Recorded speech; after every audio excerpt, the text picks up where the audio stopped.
while the president's commentary on the situation in Israel and Palestine has been just the worst, there are people, as Brett has been pointing out, who've been giving speeches that combine both empathy and a knowledge and context that I find quite useful in this circumstance. So we want to spotlight a few of those, and we want to start off with Representative Rashida Tlaib.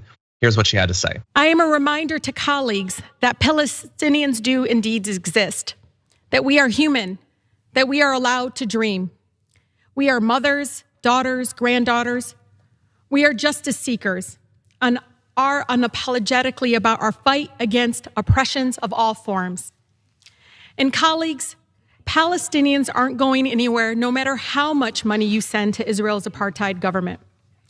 If we are to make good on our promises to support equal human rights for all, it is our duty to end the apartheid system that for decades has subjected Palestinians to inhumane treatment and racism. So look, I'm glad that she's both talking about her own experience and also shedding light on what the regular, like all the conversation is about Hamas fighters, but Hamas fighters are not the vast majority of those who are being killed. It is people like in the picture that Representative Tlaib was showing. And I speculated yesterday, I think on the pre-show, that one of the reasons why I feel like the conversation this time around has been slightly different is that thanks to social media and thanks to a slightly larger willingness in mainstream media like CNN and MSNBC to actually speak to Palestinians, to talk about their experience, to show photos and videos of them cowering as bombs drop down, that you can see the buildings being destroyed in real time.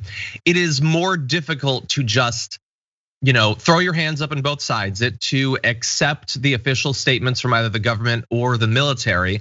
Like, it is difficult to deny the humanity of people that you have to see. You have to see their humanity. Maybe I'm being overly optimistic, Brett, but I feel like there is a more of a recognition of what's actually happening and who it's happening to here than in past cycles like this that we've covered. Absolutely. It's that there's people who are willing to accept that. And to the credit of the voters in America, they've elected new folks with new kinds of experience who can be there. And that beginning, that first thing that she said, it's like Palestinians exist and I'm one and I'm here. And I've shown you photos of my grandmother who's back home. Yeah. And it just doesn't, it is something that a lot of us agree with, that people who seek power will do crazy things to keep and attain it, and vice versa. And when it comes to Hamas and when it comes to Benjamin Netanyahu, that applies. But what it doesn't apply to is like people just sitting in their homes, just having a day. When I saw a video of some Palestinian kids, and it might not have been from this round, it might have been from a previous round, but they were sitting there and making a YouTube video, and rockets started hitting. Like, yep. And again, you don't have to go past what started this round to stand up and say that's insane. Now, it is complicated. The things that are complicated about it are the geopolitical BS that goes into being the strategic foothold in a region and needing a strategic foothold in a region. And yeah, we can go into the history of 1967 and 1970, and then the Yom Kippur War and all of that, and like what happened immediately. But there are very real things that I think everyone brings up when their side is accused of uniformly being terrible. Yeah. Is that that's not true? That's just not true, and it can't be true, and we know it. Well, look, we've got two more speeches I want to show excerpts of, so we're gonna play each of them, give you our brief commentary. I wanted to make sure that everyone got to see some of what Representative Ilhan Omar had to say about what's currently happening with Israel and Palestine. Here is, and by the way, all of what we're going to show you, the full speeches are available online. You can go to C-SPAN's website or YouTube. But here is a bit of what she said. Mr. Speaker, as someone who has experienced war firsthand, I have deep understanding of the suffering that comes along with it. As a child, I lived through a violent civil war that destroyed my home, ripped my family apart from each other, and killed many of my family and friends. I can still remember being just 8 years old hiding under the bed, hearing bombs go off outside my window, and wondering if we were going to be hit next. It is trauma I will live with for the rest of my life. But we must speak out truthfully and forcefully about the seed of this conflict and about what is happening today. The truth is that this is not a conflict between two states. This is not a civil war. It is a conflict where one country, funded and supported by the United States government, continues an illegal military occupation over another group of people. So very important context, and making sure that if we're gonna have US politicians talking about this, they should acknowledge the involvement of the US historically and even currently and even in the future after this to continue funding them.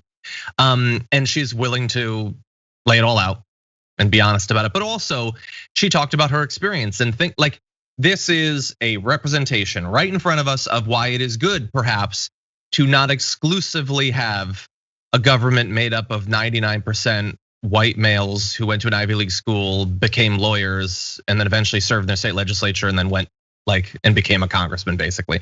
Like that having people of different life experiences, even people who grew up and lived outside of the US, can be very important for helping the incredibly insular and often prone to xenophobic American population to understand what other people's experiences are actually like and to be able to comment on situations like what we're seeing right now.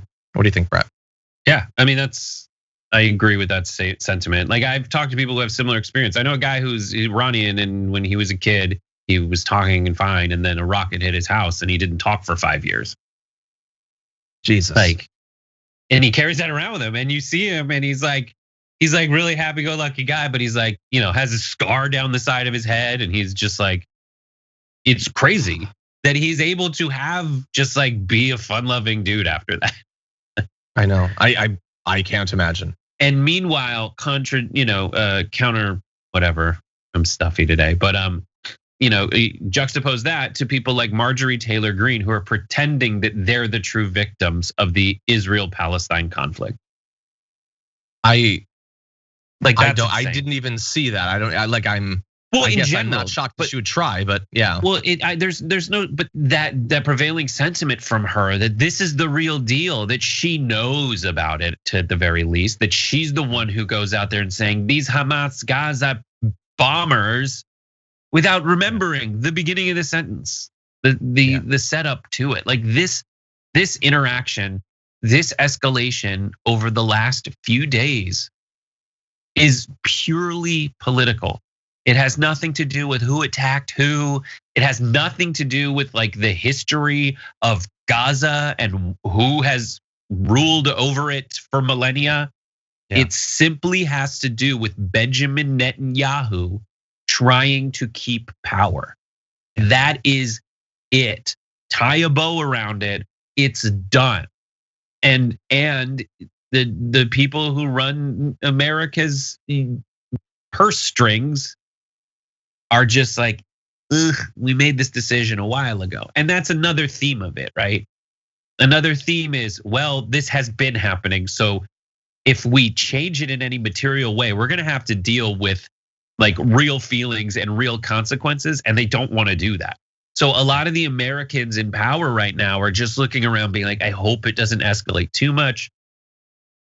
It's in our best interest, like it always has been, for Americans intervening in other countries, is just to be like, I just want a solid setup that benefits me. I hope not too many people die, but I just want to be able to pick up the phone and call whoever is in charge of a country at any given moment and have them like me. And the countries who America needs the most know that about it. And they're playing the real politics.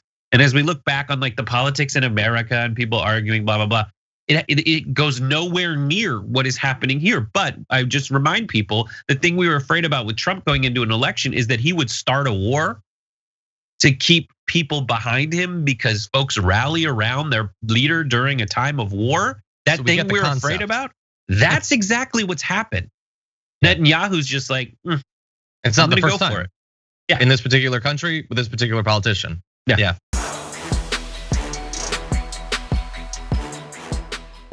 For more political news breakdowns, interviews, stories of activism, and me trying my hardest to care about the occasional big celebrity news story, subscribe to our YouTube channel at youtube.com/thedamagereport. And you can ring the bell wherever it is so you don't miss anything.